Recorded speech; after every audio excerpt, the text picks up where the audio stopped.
to show you how to cut a special type of vinyl called a glass etch vinyl using the Brother ScanNCut machine. Then I'm going to show you how to take the cut images and how to apply them either to a glass surface or to a tin surface. So let's go and have a look at how we do this.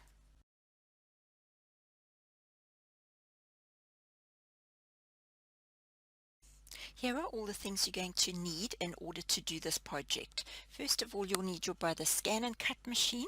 Then you're going to need your glass etching vinyl. You're going to need some transfer tape.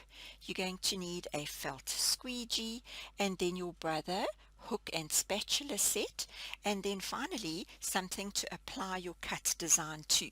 So you could choose to either put it onto a glass or onto something metal like this metallic mug, and you can also apply this to a hard plastic surface.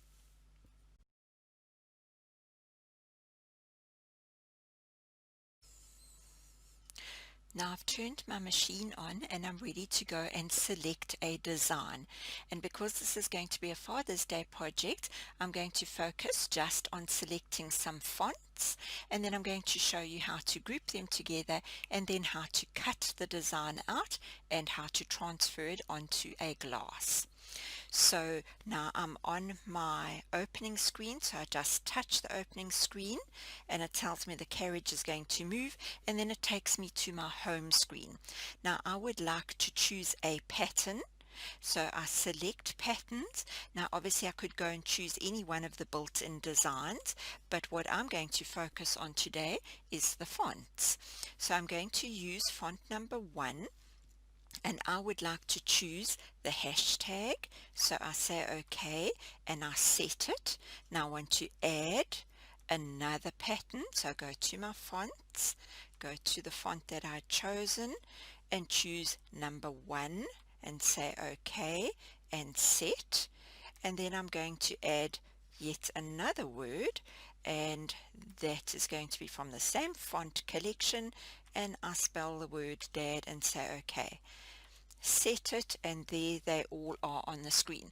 Now the reason that I've done them individually is because I want to be able to manipulate each one of these elements and place it where I think it would look nice. So I just drag, so you just highlight them, drag and drop, and then you can also go and edit. So for example, if I think that that hashtag is a little bit too big, I can go to my edit and then I can just resize that.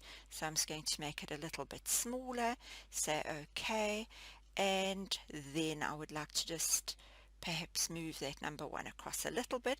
And now once I'm happy with it, then I'm just going to group all of these together. So I select the group option. Now I'm going to select all of the elements on the page because I want to group all of them together. So I say OK and then go back to Object Edit and say Group. So now instead of them being 3 separate elements, they are now all grouped as one. So I say OK, and now if this is something that I would like to do a couple of times over, I can save it either onto my machine, onto Canvas Workspace, or onto my USB stick. I'm going to just save it onto the machine, and it does warn me that when I save this, it's going to include a grouped pattern. Now once it's been saved, you cannot ungroup it once it's saved, so I'm going to say that's fine because I want to keep them grouped. So now it's busy saving it into the machine's memory. Now the next thing that I'm going to do is I'm going to recall this. So it is there already, but if you pretend that I had now gone out of this and I'm coming back to do one or two of them, all I do is go to retrieve data. I know I've saved it on the machine and I know that it's on the last page, so I just select it and there it is. Now, if I want to go in there and edit it again, for example, if I want to make it slightly smaller or slightly larger, I can do that. So I go to my size and I see that the height is 75 mils and the width is 88 mils. Now, ideally, I would like the height to only be 60 mils. So I'm just going to make that smaller. So I take it down to 60 mils. So once you've got your design set, you can always recall it and then resize it to fit the project that you're going to be applying it to. Now in this case, I'm going to apply it to the glass, so that 60 millimeters would be perfect. But if I was applying it to a t-shirt with the normal iron-on vinyl, then I might want it bigger. So I can adjust it as I like once I'm in the menu after I've recalled the pattern. So I say OK because now I'm ready to go and cut. So I say OK and OK again because now I'm ready to go and cut. Now I am going to be cutting, so I select cut, but what I'm going to be cutting is the vinyl. Now the vinyl, what I need to do is only cut the vinyl and not the paper backing. So on the SDX1200, it has the option for me to turn on the half cut for vinyl. So currently I can see that it is off. So I just go into the settings and I go down to the half cut and I turn it on. Now if you have previous models of the ScanNCut, for example a CM550 or the CM900, you won't have this half cut function. So what you would need to do is you would need to go to your cut pressure and you would have to adjust that as well as the cutting depth of your blade, and then do a test cut to check that you are cutting just through the vinyl and not through the vinyl and the paper. But as I say, on the ScanNCut SDX, it has this function, so all I have to do is turn it on. Now I have found that I also adjust the half cut pressure for this particular vinyl, and I set that at 3. So I just say OK, it's processing and now it's ready to cut. Now before we can start cutting, we need to mount our vinyl onto our cutting mat. So I'm going to be using the standard tack mat. So the first thing I do is just remove the protective plastic covering. Then I'm going to take my piece of vinyl, which I have cut just slightly larger than the design that I'm going to cut, just to save on the vinyl. But that's obviously not necessary. You can put any size block of vinyl onto your cutting mat. Now we're going to mount it with the paper side against the mat. So I just pop that down and I'm just going to gently smooth that on. Now what I'm also going to do is we're going to presume that I haven't cut this type of vinyl before, so I'm not sure if my cutting pressure is correct or not, because remember I only want to cut through the vinyl and not through the vinyl and the paper backing. Now this machine has an auto blade, which means that it detects the thickness of the material to be cut. So I have now set it to cut only through the vinyl, but obviously you get different thicknesses of vinyl, so you need to adjust the pressure to suit the vinyl that you're cutting. So it's not the cutting blade depth, it's just the pressure.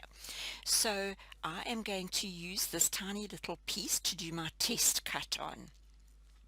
Now if you're working with any of the previous models like the CM500 or the CM900, then you would also do the test, because you would need to adjust both your blade cutting depth and the pressure.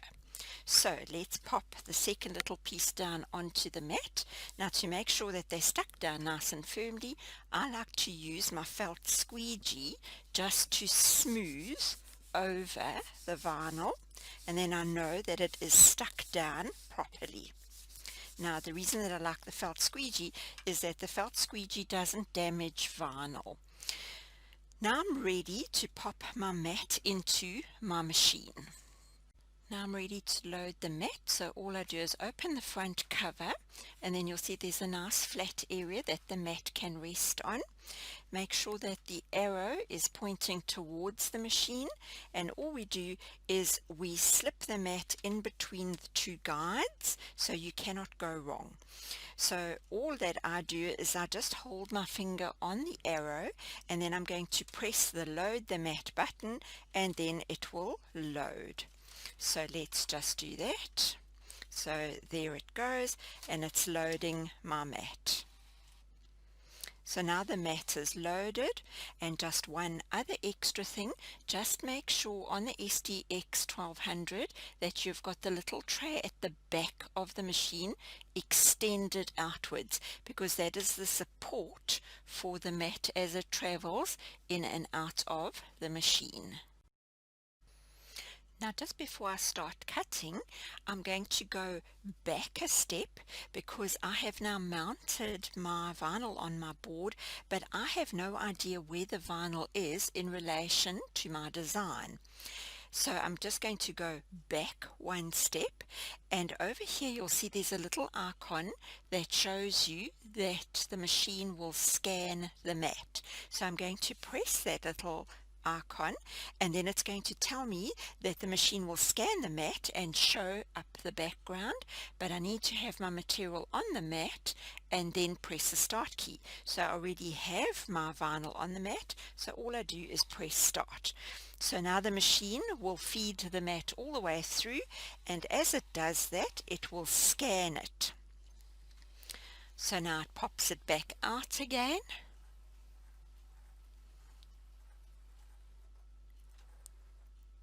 And now it's going to show me where the vinyl is. Now in this video you probably won't be able to see it, but I can see that it's very light, but it is still actually a little bit too light. So I go into my settings, and then I ask the machine to show me a darker version. So I say okay, now I can see where the vinyl is quite clearly. So I'm going to drag my design that I want to cut into position. Now if you need to go and have a look at that in a zoom mode, then you can by going to edit and going to zoom, and you can zoom in up to 400%. It's set at a default of 200, but you can zoom in even closer, and then you can position your design absolutely perfectly by either using the arrows or with your stylus and dragging and dropping.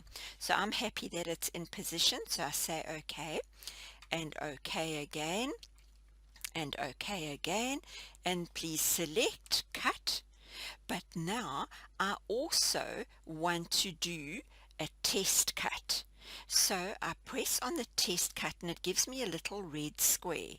So that little red square I can also drag, and I can drop it to exactly where I want on that piece that I am using for the test.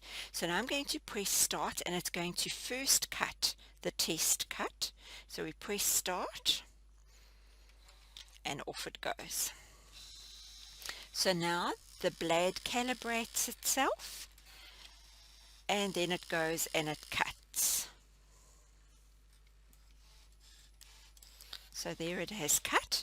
Now I'm just going to move the machine back a little bit so that you can see, and I just need to zoom out a little bit so that you can also see exactly what's happening. So now what I'm going to do is I'm going to go and fetch my little hook from the hook and spatula set, and I'm just going to hook that little test block up. So I hook that up and I peel that off, and I can see that the machine has cut the vinyl absolutely perfectly without cutting through the backing paper as well. So now I'm happy that the test cut went fine. So I'm going to now tell it to continue cutting.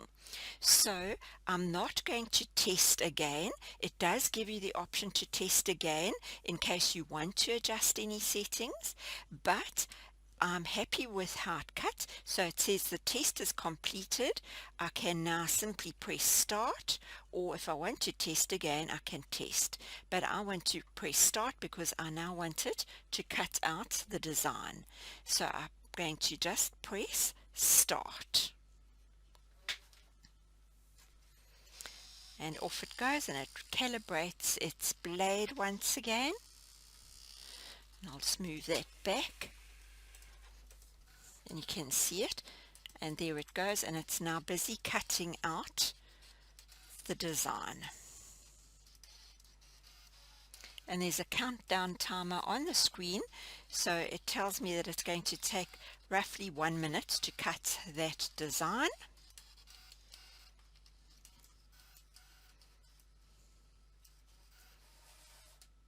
Now once it's finished cutting, it says finished cutting, so I say OK, and then all I need to do is unload my mat.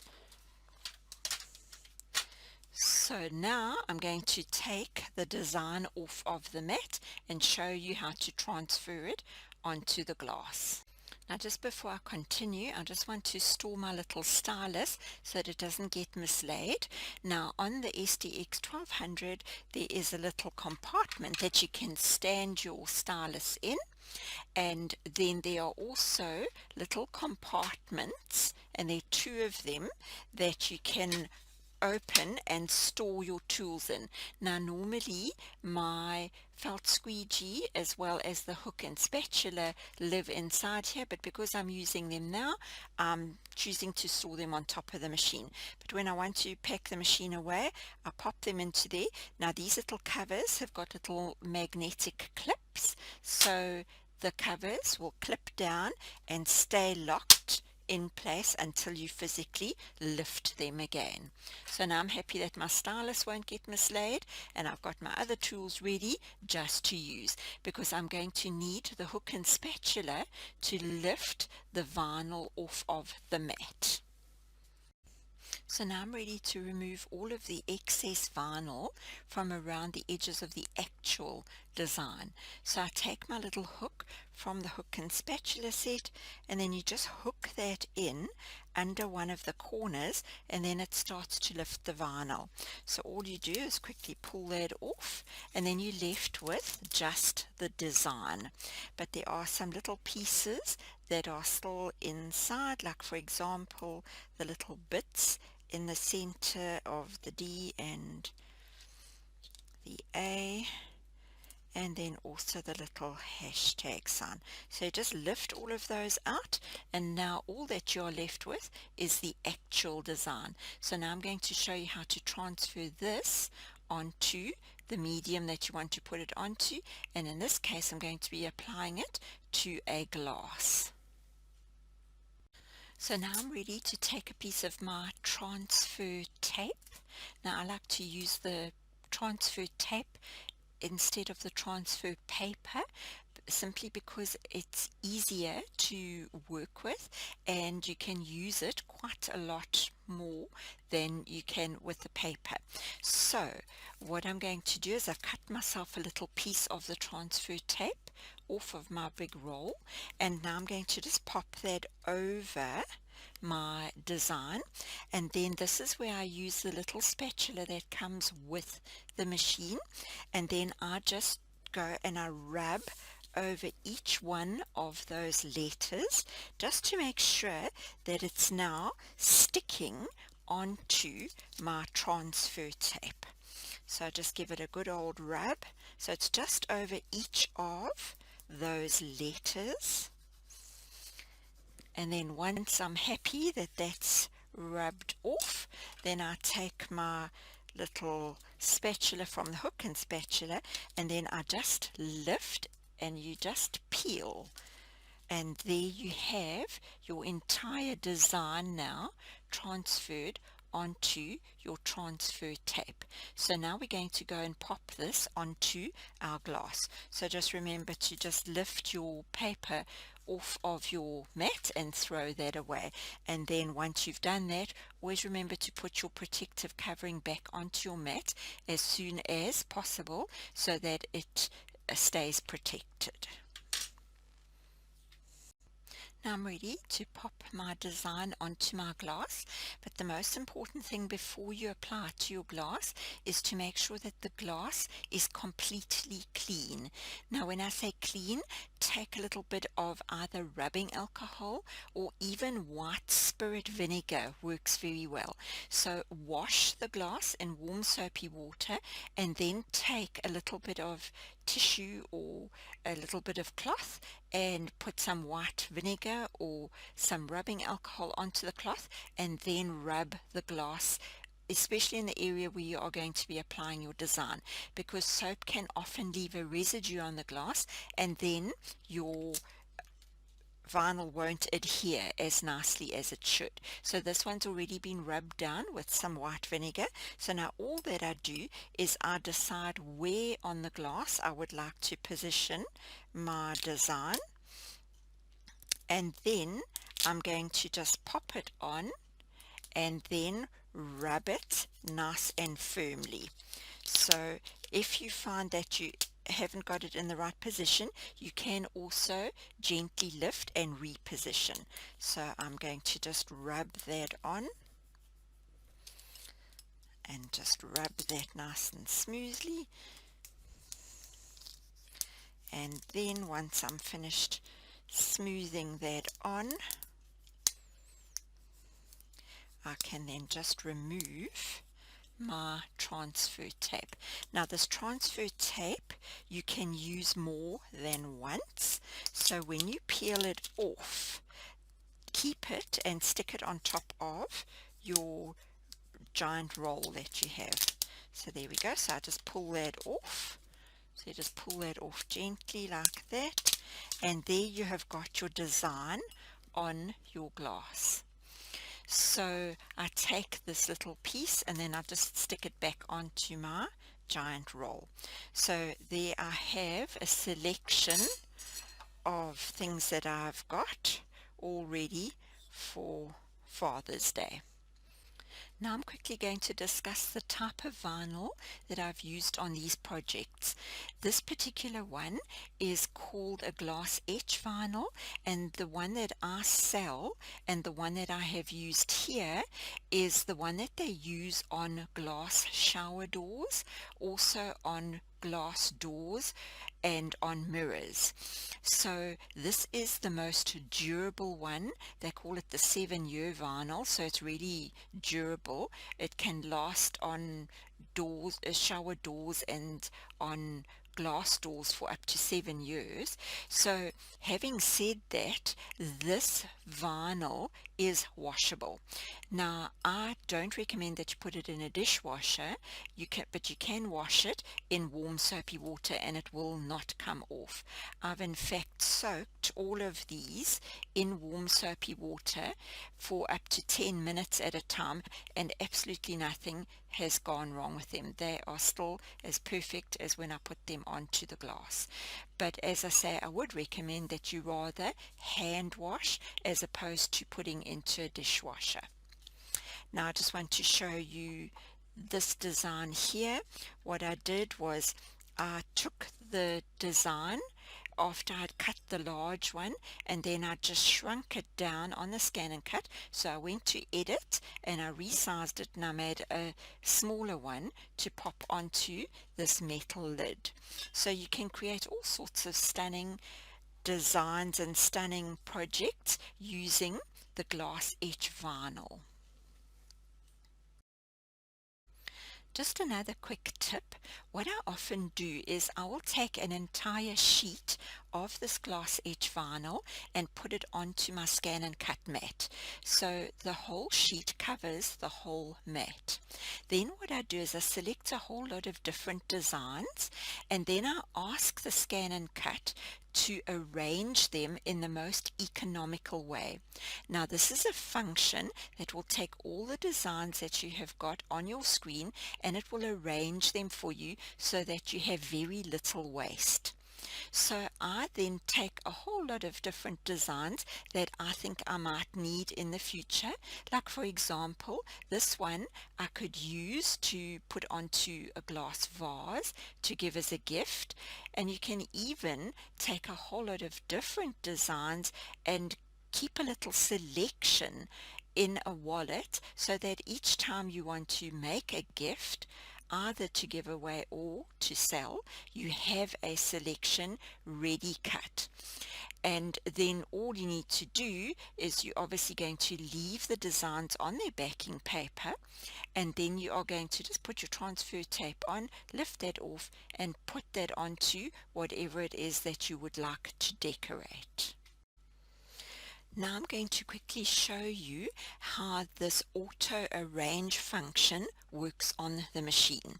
So what the machine will do is, as you select designs, it's going to place them onto your screen, and the screen also represents the entire area of your cutting mat.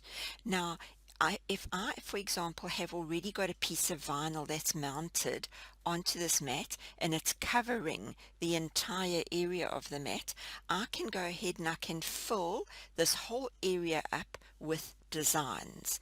Now, if I choose something that's not going to fit, the machine will tell me it's not going to fit. So what I'm going to do now is I'm going to add some more designs, and I'm going to go to my patterns, and I'm going to go down to that group of designs, and I would like to choose the heart, and then I'm going to make that heart a little bit smaller, and then I'm going to say I would like to have 4 of those. So now the machine is going to add them on, and then what I can do is I can see there are still some small spaces, so I will go and add some more patterns. So I go down and I want to go to this group here because there are some pretty little leaves in here. In fact, I'd like to choose that one there, and then I'm going to make that a lot smaller, and then I'm going to say okay and give me 3 of those. So now you'll see that it says there's not enough space on the mat, there's only enough space for 1. So then I have to go back and change that to 1, and then it will allow me to fit that in. However, if I'd made that same design a lot smaller, I could possibly have fitted them in. So the machine will always tell you when it's running out of space. It won't just allow you to add more and more and more if there is no space. Now, if you have a look at this, it's arranged them pretty economically already. But we can also ask the machine to arrange it even more economically, either randomly. So what it will do is it will just randomly position all of these so that they fit in on the mat, or we can ask it to arrange the designs in lines, one up and one facing down. If you have a patterned piece of, say for example, card on your mat, and it's got a definite one-way design in its pattern, then you would prefer to choose the last option, which will place them all facing up as they are now. So let's go and choose the random option so that you can see how it rearranges all of these pieces. So all I do is I click on random, and it will say processing, because now it's just moving them all around.